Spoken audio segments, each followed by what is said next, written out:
პოლარული ექსპრესი, საშობაო მოგზაურობა. ოდესღაც ძალიან დიდი ხნის წინ, როდესაც სამყარო უფრო დიდი მეჩვენებოდა და თოვლი უფრო თეთრი, მეც ერთ-ერთი მათგანი ვიყავი, ვისაც სასწაულები სჯეროდა. თუმცა იმ შობის წინა დღეს რაღაც შეიცვალა. ჩემი მეგობრები ამბობდნენ, რომ თოვლის ბაბუა მხოლოდ ზღაპარია,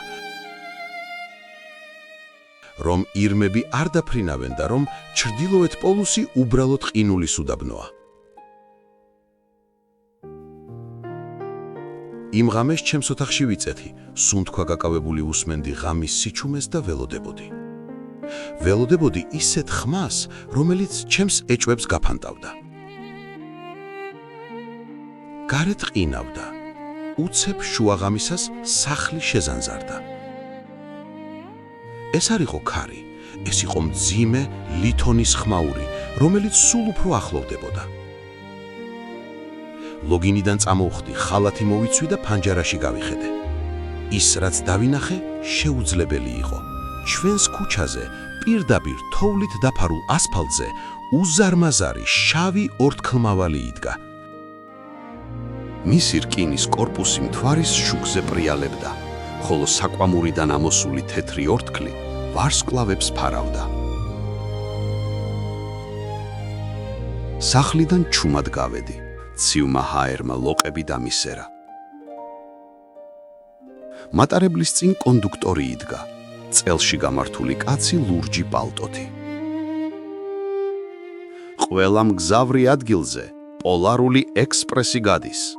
მივუახლოვდი, ის მე მომიტრიალდა, აბაყმაწვილო, შენც მოდიხარ? სად? ვკითხე დაბნეულმა. როგორ თუ სად? ჩრდილოეთ პოლუსზე, ეს ხომ პოლარული ექსპრესია. ხელი გამომიწოდა. წამით შევყოვნდი. მერე კი ხელი ჩავჭიდე და ვაგონში ავედი. იქ ბევრი ბავშვი დამხვდა. ყველა ღამის პერანგებითა და ხალათებით. ზოგი სიმღერებს მღეროდა, ზოგი ფანჯრიდან იყურებოდა. მატარებელი დაიძრა. ლითონის ბორბლები ჯადოსნური რიტმით აკაკუნებდნენ რელსებზე. ის მიკრო და ქალაქის ქუჩებში, მერე კი უღრან ტყეებში შეიჭრა, სადაც მგლები ყმუოდნენ და თეთრი კურდღლები თოვლში იმალებოდნენ.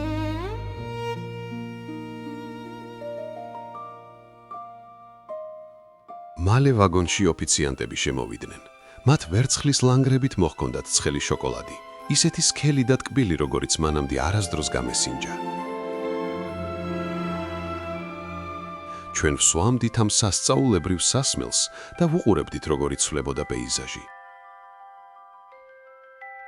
თები სულ უფრო მაღალი ხდებოდა, ყინული კი უფრო სქელი.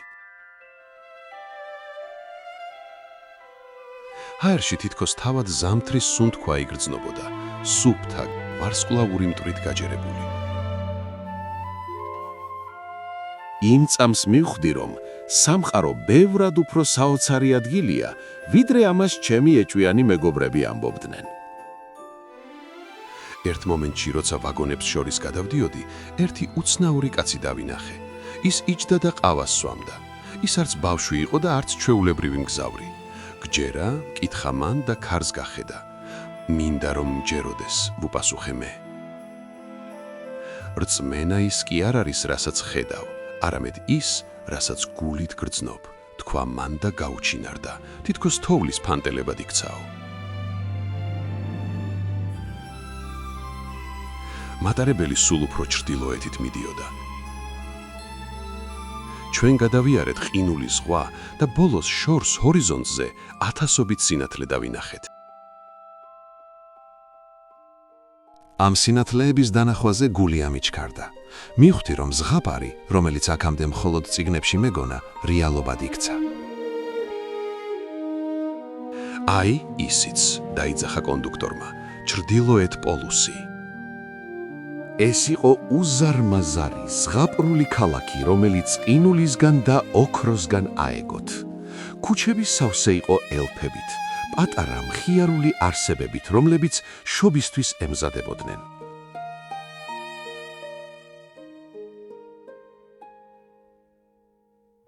მატარებელი ქალაქის მთავარ მოედანზე გაჩერდა.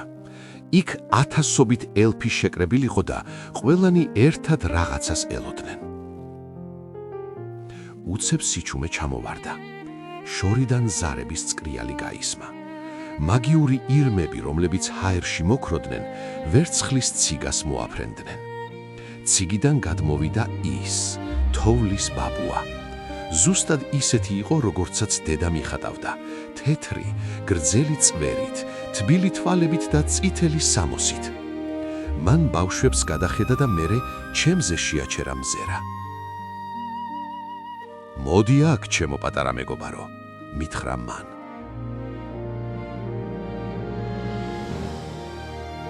შენ გაქვს პატივი მიიღო შობის პირველი საჩუქარი.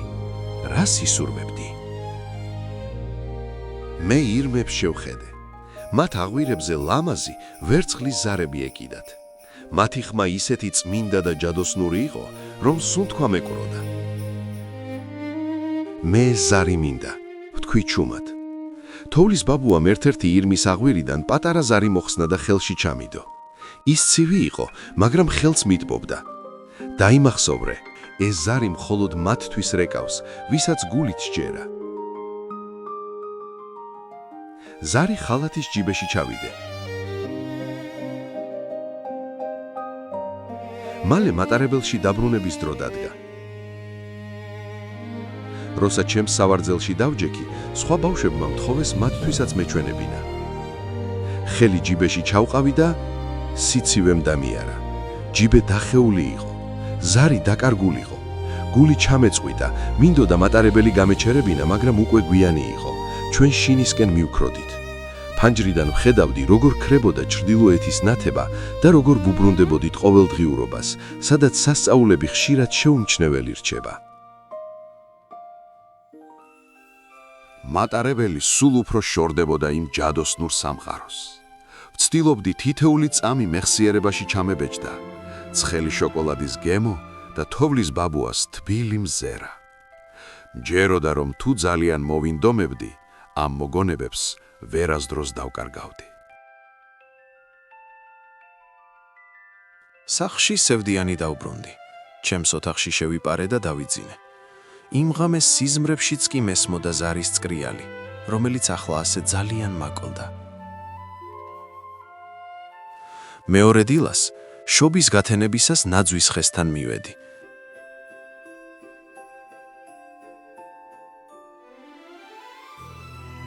საჩუქრების გროვაში ერთი პატარა, თეთრი კოლოფი იდო. გავხსენი და თვალებს არ დაუჯერე. იქ ის ვერცხლის ზარი იდო. შიგნით პატარა ბარათი დამხვდა. ზარი დაკარგვია, ჯიბე გაკერე. სიყვარულით თოვლის ბაბუა. გახარებულმა ავაჟღერე. მისი ხმა ყველაზე ლამაზი მელოდია იყო, რაც კი ოდესმე მომესმინა. ჩემს დასაც ესმოდა ეს ხმა. მაგრამ როცა დედამ და მამამ აიღეს ხელში, მათ მხოლოდ უბრალო შრიალი მოესმათ. საწყალი ზარი, ალბათ გაფუჭებულია, თქვა მამამ. წლები გავიდა. ჩემმა დამ ერთ დღეს თქვა, რომ მას აღარ ესმის ზარის ხმა. ჩემი მეგობრებიც გაიზარდნენ და მათთვის ეს ხმა გაქრა. თუმცა, მიუხედავად იმისა, რომ უკვე დიდი კაცი ვარ და მოვხუცდი, ჩემთვის ის ზარი დღესაც რეკავს. ის რეკავს ყველასთვის, ვისაც ჭეშმარიტად სჯერა სასწაულების. რადგან ყველაზე დიდი მანძილი სამყაროში არა ჩრდილოეთ პოლუსამდე, არამედ გონებიდან გულამდეა და ვინც ამ გზას გადალახავს, ის მუდამ გაიგონებს ჯადოსნურ წკრიალს. არასოდეს გაიზარდოთ იმდენად, რომ საშობაო ზარის ხმა ვეღარ გაიგონოთ. გახსოვდეთ, სანამ თქვენს გულში პატარა ბავშვი ცოცხლობს, სამყარო არასოდეს დაკარგავს თავის ჯადოსნობას.